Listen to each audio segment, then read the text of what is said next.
আসসালামু আলাইকুম। আমার বাড়িতে যে ঘাসগুলো ছিল আজকে সেই ঘাসগুলোই আপনাদের দেখাবো। আসলে ঘাসগুলো মানে দ্রুতই বড় হয়ে গেছে। এজন্যই যে ঘাসগুলোতে পানি দেওয়া হয়েছিল আগে এইজন্য খুব দ্রুত বড় হয়ে গেছে। আমার এখানে একটা মোটর আছে মানে স্বাস্থ্য ভাইয়ের একটা মোটর আছে। সেই মোটর দিয়ে আমি প্রায় সময় পানি দিছিলাম। মানে বেশি একটা দেইনি কারণ কয়েকবার আবার বৃষ্টি পাইছে এইজন্য ভালোই তাড়াতাড়ি বড় হয়ে গেছে ঘাসগুলো। এই যে কার মানে আগের তুলনায় ঘাসগুলো অনেকটা মোটা হয়েছে আবার বড় হয়েছে। অনেক ঘন হয়ে গেছে ঘাসগুলো। মানে সুন্দর হয়েছে। মাশাআল্লাহ খুব সুন্দর হয়েছে। আলহামদুলিল্লাহ। যেটাই হয়েছে আল্লাহর কাছে লাখ লাখ শুকরিয়া আদায় করি যে এত সুন্দর ঘাস হবে। আসলে কল্পনাও করিনি যে এই জায়গায় এত সুন্দর ঘাস হবে এই টিপি। আর সর্বপ্রথম কথা হলো কোনটা মানে সত্যি কথা বলতে কি আপনি যে কোনো জিনিসের যতটা যত্ন নিবেন ততটাই ভালো হবে। যে কোনো তাতে মানে যে কোনো জিনিস আপনি ঘাস হোক কিংবা গরু বাছুর ছাগল মানে যাই হোক যতটা যত্ন নিবেন তত মানে দ্রুত ভালো হবে। আর আমার এই বাড়ির ঘাসগুলোতে আমি সার দেওয়া পারি নাই কারণ সার দিব কিভাবে, শুধু পানি দিছিলাম আর সার দিতে পারি নাই, তাতেই মানে যতটা সুন্দর হয়েছে আলহামদুলিল্লাহ। আর গরুর এই ঘাসগুলোতে আপনারা যতবার পানি দিবেন ততই ঘাসগুলো ভালো হবে। কল্পনার বাইরে যে এই ঘাসগুলো এতটা মোটা হবে।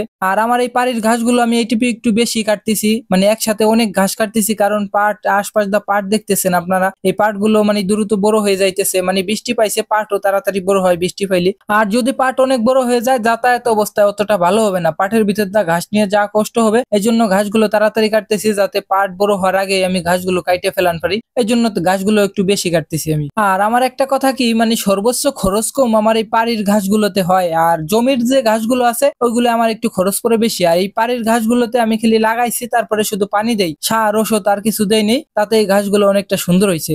সবচেয়ে খরচ আমার পাড়ির ঘাসগুলোতে কম হয়েছে। আর আগেও ভিডিওতে আমি বলছি যে প্রথম ঘাস যে কালে আপনারা লাগাবেন এই লাগাই না মানে কাটিং গুলো প্রথম যে কালে লাগাবেন তারপরে কাটিং কাটবেন মানে ঘাস কাটবেন তখন মানে ঘাস একটু কম হবে, কিন্তু দ্বিতীয় কাটায় ঘাস মানে আপনার ডাবল হবে, যে ফুরিতে ঘাসটাও বাইরে হবে মানে ওই জায়গায় আপনার ফুরিগুলো অনেক বেশি জ্বালাবে, এজন্য ঘাসটাও অনেকটা ডাবল হবে। আর আগেও আমি বলছি এখনো আমি বলতেছি যে সব সময় আপনারা ঘাস লাগান তারপরে আপনারা গরু পালন করেন, তাহলে আপনারা লাভজনক বেশি হবেন। ঘাস ছাড়া যদি আপনারা গরু পালন করতে চান তাহলে লাভজনক বেশি হইতে পারবেন না। তাই সবার আগে আপনারা ঘাস লাগান তারপরে গরু পালন করেন। আর আপনারা যদি গরু পালন করেন অবশ্যই আপনাদের ঘাস গরুরে খাওয়াইতে হবে, কারণ ঘাসে প্রচুর পরিমাণের ক্যালসিয়াম আছে, এই জন্য মানে ওষুধপাতি তো খাওয়াবেনই, তারপরও কাঁচা ঘাস গরুর জন্য লাগবেই, ঠিক আছে? এই কারণে আগে ঘাস লাগান তারপরে গরু পালন করেন। আর আপনারা যদি গাভীন গরু কিংবা ষাঁড় গরু যদি কাঁচা ঘাস খাওয়ান, ঠিক আছে, তাহলে গরু বাছুর সব সময় সুস্থ থাকে। আর একটা কথা কি বলবো ভাই আপনাদের, আসলে যারা মানে এই ঘাসের বোঝা মাথায় নিছেন একমাত্র তারাই বুঝবেন এই ঘাসগুলো এতটা ওজন, ঠিক আছে, মানে বলার বাইরে প্রচুর পরিমাণের ওজন হয় ঘাসগুলো, মানে